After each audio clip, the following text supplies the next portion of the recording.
So I've had this idea for about 10 years now, maybe been talking about it for 5 or 6, of an open source album. There's been interactive music, live shows. Artists have done like ARGs to get fans involved. The Flaming Lips had that one album where you had to simultaneously play multiple records to get the full thing, and then there's been countless other examples. And I have just had this itch, because my first introduction to music was essentially open source music. The first time I opened up the default Audio Tool dubstep template, it was mind-blowing for me. I could go in, take what somebody else had already established and put my own spin on it. I could republish it without changing anything. And I did. It allowed me to not just get guitar lessons and see what somebody else is doing on guitar and try and mimic it. It allowed me to have my hands on the guitar at the same time they're playing it. That would actually get in the way. That's not a good example. It's like nothing else. And there's something about interacting with music almost perfectly from an instructor that taught me quicker than anything else ever has, and that got me completely bought in and invested. I could live vicariously through my favorite artists, and I could still be developing as an artist.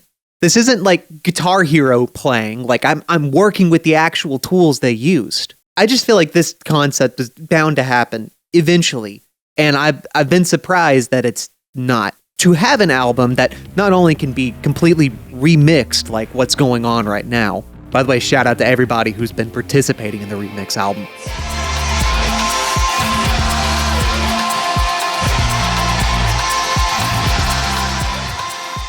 Right now, not only can all of my tracks to Triune Worship be opened up, they can be remixed, they can be toyed with. You can see the exact tools that I use to make this album, to make whatever you want out of it, to learn from it.